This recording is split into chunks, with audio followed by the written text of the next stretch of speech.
കാലിക്കറ്റ് സർവകലാശാലയിൽ വിദൂര വിദ്യാഭ്യാസ കോഴ്സുകൾ നിർത്തലാക്കിയ തീരുമാനത്തിനെതിരെ പ്രതിഷേധം കടുപ്പിച്ച് പ്രതിപക്ഷ സംഘടനകൾ കോഴ്സുകൾ പുനഃസ്ഥാപിക്കണമെന്നാവശ്യപ്പെട്ട് മലബാർ ഉന്നത വിദ്യാഭ്യാസ സംരക്ഷണ സമിതിയുടെ നേതൃത്വത്തിൽ ബഹുജന മാർച്ച് സംഘടിപ്പിക്കും.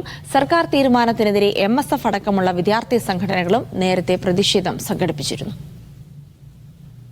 കാലിക്കറ്റ് സർവകലാശാലയിൽ എയ്ഡഡ് ഗവൺമെന്റ് കോളേജുകളിലായി 32,000 വിദ്യാർത്ഥികൾക്ക് പഠിക്കാനുള്ള സീറ്റുകൾ മാത്രമാണ് നിലവിലുണ്ടായിരുന്നത്. 1-ാം വർഷ ഡിഗ്രിക്ക് സ്വാശ്രയ മേഖല കൂടി കാലിക്കറ്റ് യൂണിവേഴ്സിറ്റിയോട് അഫിലിയേറ്റ് ചെയ്തതോടെ ഇത് 44,000-ആയി. 1,60,000 വിദ്യാർത്ഥികൾ കാലിക്കറ്റ് യൂണിവേഴ്സിറ്റി പരിധിയിലുള്ള ജില്ലകളിൽ നിന്ന് ഹയർ സെക്കൻഡറി പാസ്സായിട്ടുണ്ട്. ഈ സാഹചര്യത്തിൽ വിദൂര വിദ്യാഭ്യാസ കോഴ്സുകൾ നിർത്തലാക്കുന്നത് വലിയ പ്രതിസന്ധി ഉണ്ടാക്കുമെന്നാണ് വിലയിരുത്തുന്നത്. ധാരാളം ആളുകൾ വിദൂര വിദ്യാഭ്യാസ പഠനത്തെ ആശ്രയിച്ചുകൊണ്ടാണ് ഡിഗ്രി പഠനവും PG പഠനവും പൂർത്തിയാക്കിയിരുന്നത്.